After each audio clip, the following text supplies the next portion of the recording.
They say summer changes people.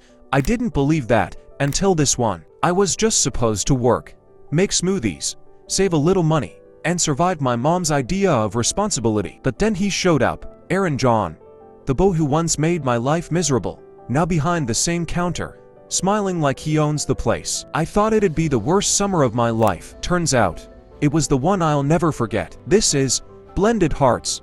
Don't forget to subscribe to Sweet Serenity BL, like, and share.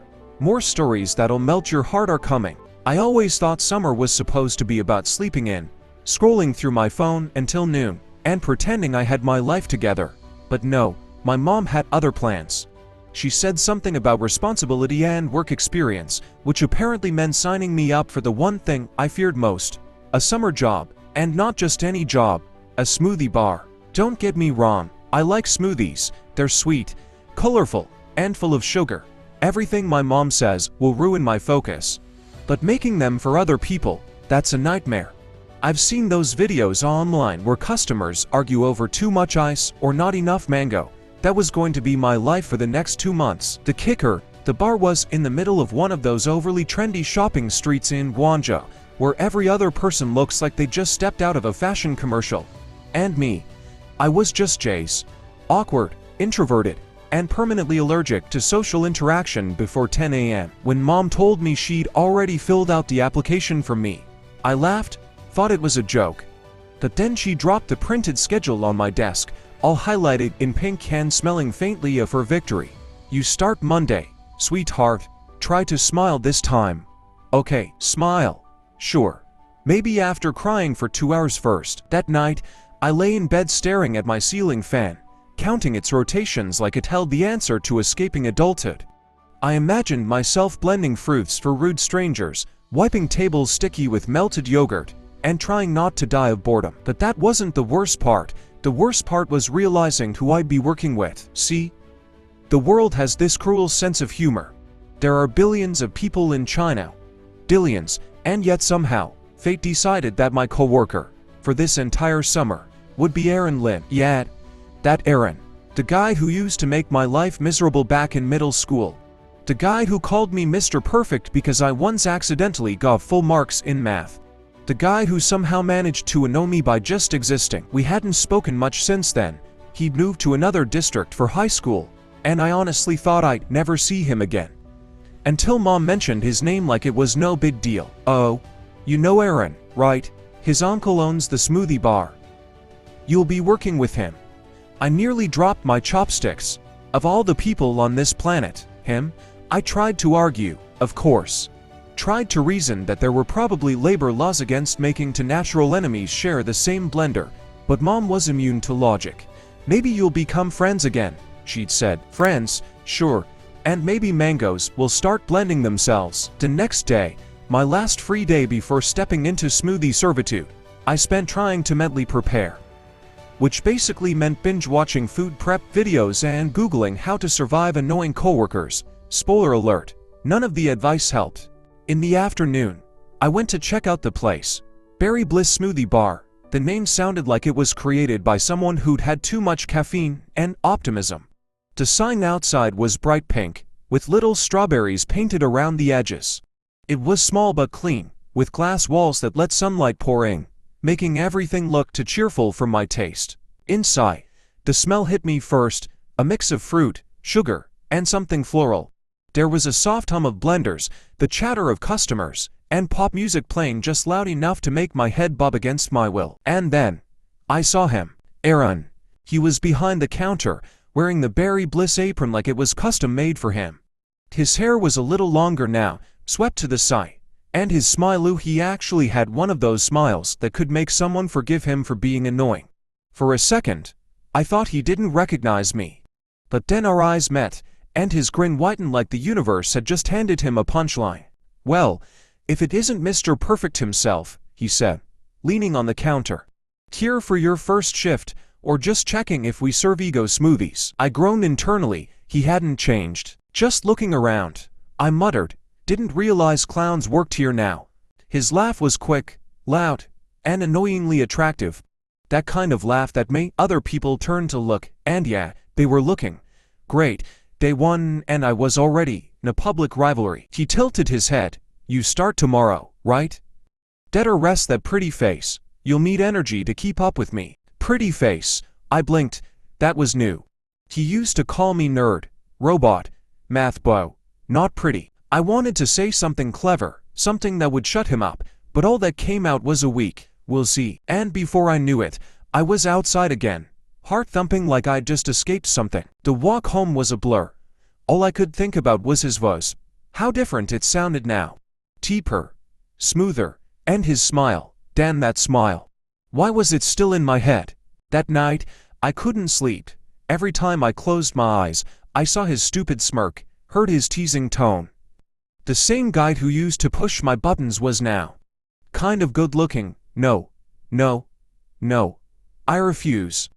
My brain was obviously malfunctioning from stress. I stared at my phone, the new employee message blinking on the screen. Shift starts at 9 a.m. sharp.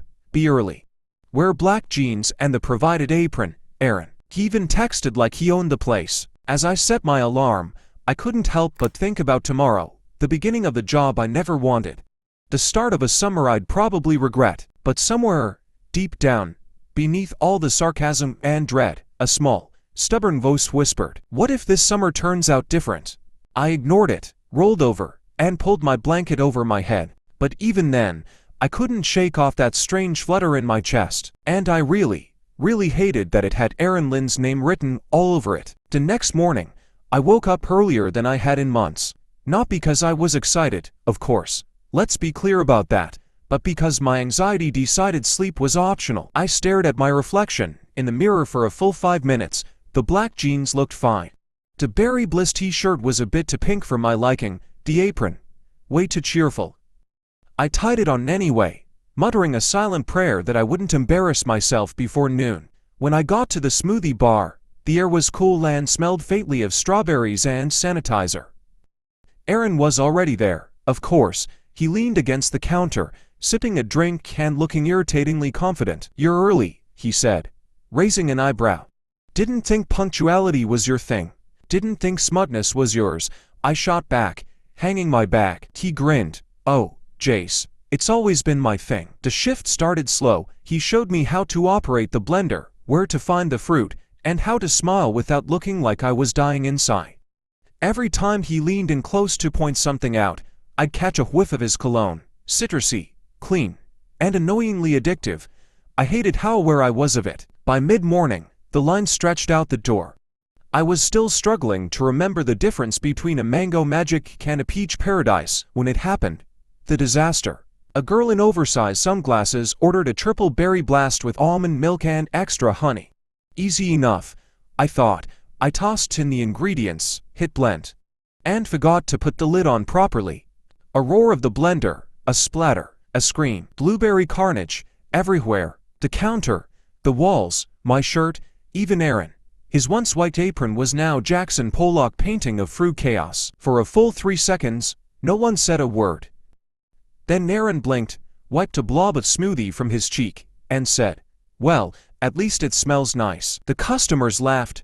I wanted to evaporate. "I'm sorry," I stammered, grabbing napkins. "I didn't mean to." "Relax, rookie," Aaron said, grinning. "Everyone does it once. You're just enthusiastic." I rolled my eyes. "Enthusiastically stupid, maybe." He chuckled, reaching over to wipe a streak off my face. His fingers brushed my cheek, light, casual, but it sent a spark straight down my spine. He froze for half a second too, like he'd felt it too, then quickly turned away. The rest of the shift was a blur. We moved in sync, him blending, me pouring, both of us pretending that tiny touch hadn't just happened. When the last customer left, the sun was already setting, washing the street in orange and gold. I was mopping the floor when Aaron leaned against the counter again, watching me. "Not bad for your first day," he said. "I destroyed half the shop," I reminded him. "Details," he said with a shrug. "You survive, that's the point." There was something softer in his tone now, less teasing, more real. He looked at me for a moment, really looked, and it made my chest tighten in a way I wasn't prepared for. "You've changed," he said quietly. "So have you," I replied. We stood there for a moment, caught between awkward silence and something that felt like understanding. Outside, the city hummed, scooters passing, people laughing, the world moving on. Then Aaron grinned again, breaking the tension. Same time tomorrow, Mr. Perfect. I smirked. Only if you promise not to flirt with me at work. Who said I'd stop? He said, walking away. And just like that, he was gone, leaving me standing there with a mop in one hand, heart doing gymnastics in my chest, and a smile I didn't mean to wear. That night, I lay in bed, staring at my ceiling again. But this time, I wasn't thinking about how much I hated the job. I was thinking about the way Aaron's laugh had sounded when I messed up, and the way his eyes had softened when he said I'd change. Maybe this job wasn't going to be so terrible after all. But a part of me, the reckless, curious part, wondered if I was in way more trouble than I realized, because something was definitely blending inside me. And it wasn't just the smoothies. 2 weeks, that's how long it took for me to realize that maybe, just maybe, I didn't hate my summer job after all. The smoothie bar had become a strange kind of home. The sound of blenders no longer made me flinch. The smell of strawberries and mango had become something comforting. And Aaron had become impossible to ignore. Every day, he'd show up in that same confident stride, always with a new reason to tease me. Sometimes it was the way I held the cup, sometimes it was how I hummed when I worked. He claimed I didn't even notice I did that. And yet, somewhere in between all the teasing and bickering, something changed. I started looking forward to his jokes. I started missing him when he wasn't around. And one evening, when he texted me, "Can you close with me tonight? We're short-staffed," I said yes, without even thinking. That was the night everything shifted. The street outside was already quiet when we locked the doors. The usual chaos had given way to soft music from the radio, a lazy pop song playing in the background. Aaron was wiping down the counter while I stacked cups, the silence oddly comfortable. "You're not bad at this anymore," he said suddenly. "Wow. High praise from the boss's nephew. I'm serious, Jace. You've improved. Guess I had a good teacher." He turned, smiling, but there was something softer in his eyes this time. The light caught his face just right. Sharp jaw, tired eyes, and that smile that always seemed to get under my skin. We stood there for a moment, neither of us saying anything. Just the hum of the fridge, the flicker of the neon sign outside, and the unspoken tension hanging in the air. "You know," he said, "I used to think you hated me." "I did," I said, laughing. "You made fun of me every day in middle school." "Yeah. Well," he rubbed the back of his neck, looking embarrassed for once. "I was stupid and jealous." That made me blink. "Jealous of what?" "You were always sure of yourself," he said quietly.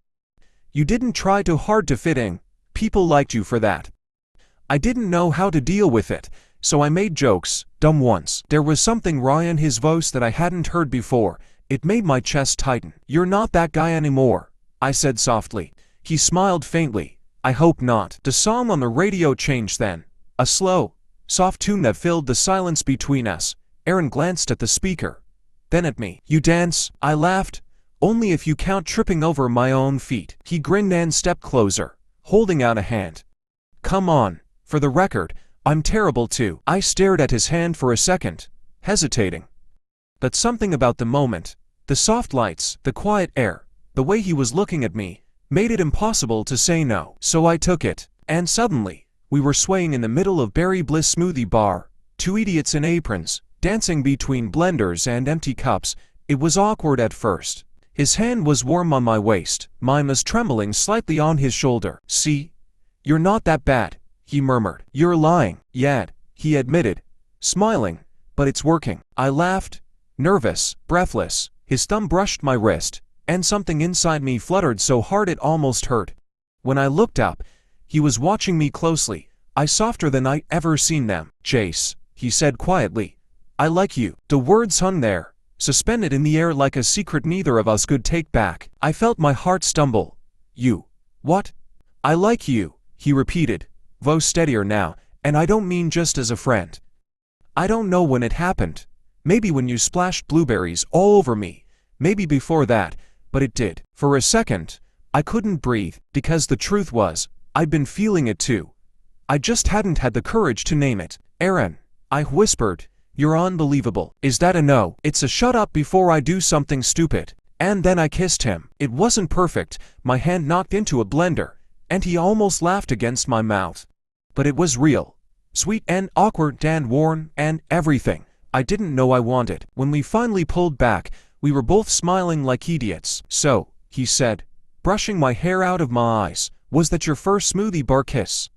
"First and last," I said.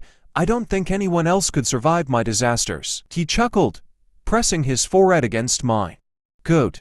I don't plan on sharing anyway." The world outside kept moving. Cars passing, lights flickering, but inside, everything felt still. Just me and him, standing in that ridiculous pink bar, holding on to something that felt a lot like the start of forever. That night, as I walked home, the city lights blurred like watercolor. I thought about how much I dreaded this summer, how I begged to avoid it. And yet, somehow, it had given me something I didn't even know I was missing. Love, laughter, a reason to look forward to tomorrow. The job I never wanted turned into the best thing that ever happened to me. And as for Aaron Lin, well, let's just say I'll never drink another strawberry smoothie without thinking of him.